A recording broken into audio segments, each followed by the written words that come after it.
ಈ ಹಬ್ಬಕ್ಕೆ ನಾವು ಕೋಕಟ್ ಚೌಂಡಿಯಮ್ಮೆ ಮತ್ತು ಮಹಾವಿಷ್ಣು ದೇವರ ಹಬ್ಬ ಅಂತ ಹೇಳ್ತೇವೆ. ಕೋಕಟ್ ಚೌಂಡಿಯಮ್ಮೆ ಎಂದರೆ ಚಾಮುಂಡೇಶ್ವರಿ.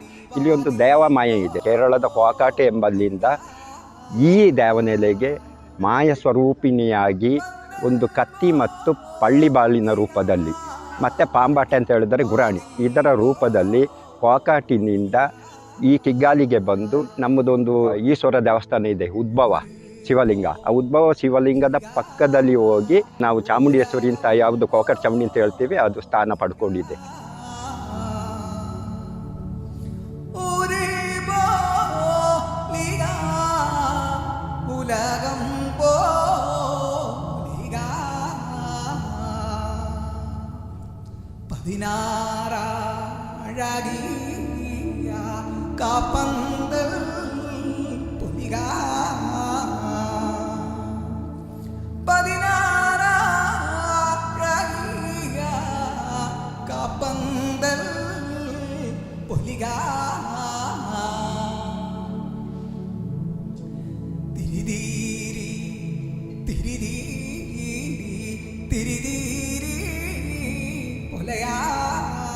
ಪಾರ್ವತಿ ಪರಮೇಶ್ವರ ಸಂಗಮವಾದಂಥ ಒಂದು ಪುಣ್ಯಕ್ಷೇತ್ರ ಈ ಕಿಗ್ಗಾಲು. ಇದು ಕಲ್ಲಕಿಮಾನಿ ಆದರೆ ಇನ್ನೊಂದು ನೆಲ್ಲಕಿಮಾನಿ ಅಂತ ಒಂದು ಬೆಟ್ಟದ ಮೇಲೆ ದೇವಸ್ಥಾನ ಇದೆ. ಅಲ್ಲಿ ಒಂದೇ ಆಯಕಟ್ಟಿನಲ್ಲಿ ಪಾರ್ವತಿ ಮತ್ತು ಪರಮೇಶ್ವರ ಇಬ್ಬರು ಸ್ಥಾನ ಪಡ್ಕೊಂಡಂಥ ಪುಣ್ಯಕ್ಷೇತ್ರ. ಉದ್ಭವ ಶಿವಲಿಂಗ ಅದು ಶಾಂತಮೂರ್ತಿಯಾಗಿಯೂ ಪಾರ್ವತಿ ಉಗ್ರ ಸ್ವರೂಪಿಣಿಯಾಗಿಯೂ ಒಂದೇ ಆಯಕಟ್ಟಿನಲ್ಲಿ ನೆಲೆ ನಿಂತಹ ಪುಣ್ಯಕ್ಷೇತ್ರ.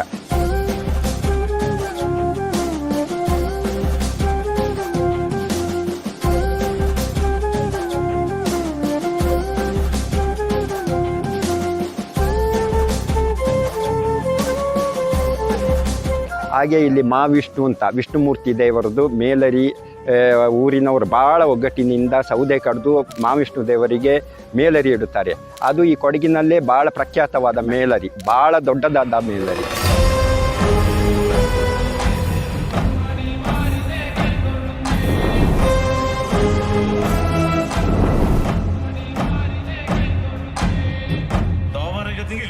എൻ്റെ നേർച്ചങ്ങായി ഉജയിലെന്നൊരു തൊക്കിൽ പൊതികൊണ്ടുവന്നു.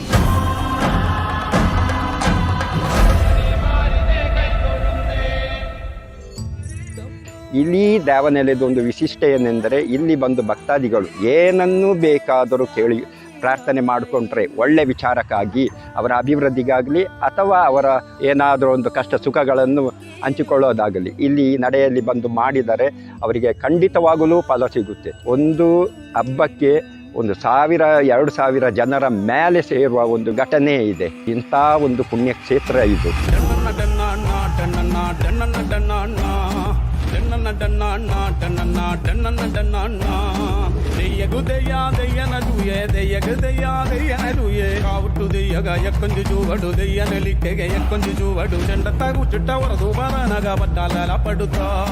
ಎಲ್ಲರೆಲ್ಲ ಪಡುತ್ತಾ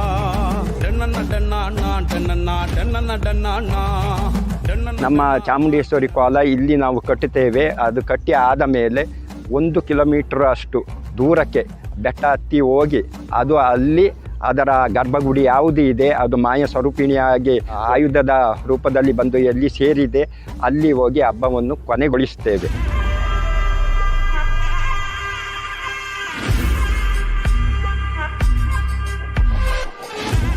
ಈ ಊರಲ್ಲಿ ನಾನಾ ರೀತಿಯ ಜನರಿದ್ದಾರೆ, ಆದರೆ ಎಲ್ಲರೂ ಸಹೋದರ ಭಾವನೆಯಿಂದ ಪ್ರತಿಯೊಬ್ಬರು ಕೂಡ ಒಂದಾಗಿ ಇಲ್ಲಿ ಜೀವನ ನಡೆಸುತ್ತಿರುವುದು ಆ ದೇವರ ಒಂದು ಕೃಪೆಯಿಂದ ಅಂತ ನಾವು ಭಾಳ ಒಂದು ಹೆಮ್ಮೆಯಿಂದ ಹೇಳಿಕೊಳ್ಳುತ್ತೇವೆ. ಒಂದು ಜ್ಞಾನಕ್ಕೂ ದುಡಿಮೆಗೂ ಸರ್ವದಕ್ಕೂ ನಮ್ಮ ದೇವರೇ ಕಾರಣ ಅಂತೇಳಿ ನಂಬಿ ಅದರ ಪದ್ಧತಿ ಪರಂಪರೆ ಏನಿದೆ, ಆ ದೈವತ್ವದ ಮಹಿಮೆ ಏನಿದೆ ಅದನ್ನು ಕೊಂಡಾಡಿಕೊಂಡು ನಾವು ಚೆನ್ನಾಗಿ ದೇವರ ಕಾರ್ಯವನ್ನು ನಡೆಸಿಕೊಂಡು ಹೋಗ್ತಾ ಇದ್ದೇವೆ. ಕಿಗ್ಗಾಲು ಹೇಳುವ ಹೆಸರಿಗೂ ಕೂಡ ಸರಿಯಾದ ಅರ್ಥವನ್ನು ಕನ್ನಡದಲ್ಲಿ ಆಗಲಿ ಸಂಸ್ಕೃತದಲ್ಲಿ ಆಗಲಿ ನಮಗೆ ಕಂಡುಹಿಡಿಯಲಾಗಲಿಲ್ಲ. ಇದೊಂದು ವಿಶಿಷ್ಟವಾಗಿದ್ದು. ಈ ಕಿಗ್ಗಾಲು ಹೇಳುವ ಹೆಸರು ಏಕೆ ಇದಕ್ಕೆ ಬಂತು ಅಂತ ಕೊಡಗಿನ ನಾನಾ ಗ್ರಾಮಗಳಿಗೆ ಅದರದ್ದೇ ಆದ ಒಂದು ಹೆಸರನ್ನು ಹಾಕಿದರೆ ಅದಕ್ಕೆ ಒಂದು ಹಿನ್ನೆಲೆ ಇರುತ್ತದೆ. ಈ ಕಿಗ್ಗಾಲು ಹೇಳಿದರೆ ಏನು ಅಂತೇ ಗೊತ್ತಿಲ್ಲ. ಅದು ಈ ದೈವ ಲೀಲೆಯ ಒಂದು ಯಾವುದೋ ಒಂದು ಪ್ರಭಾವದಿಂದ ಪೂರ್ವ ಕಾಲದಲ್ಲಿ ಆ ಉದ್ಭವ ಶಿವಲಿಂಗ ಪುರಾಣ ಕಾಲದಲ್ಲಿ ಇದೆ ಅಂತೆ. ಆ ಕಾಲದಲ್ಲೇ ಬಂದ ಹೆಸರು ಅಂತ ಹೇಳಿ ನಮಗೆ ಭಾಳ ಹೆಮ್ಮೆಯೂ ಇದೆ. ನಾವು ಈ ಊರಲ್ಲಿ ಬಾಳ್ತಾ ಇದ್ದೀವಿ ಹೇಳೋದಕ್ಕೆ ಒಂದು ಗೌರವವೂ ಕೂಡ ಇದೆ.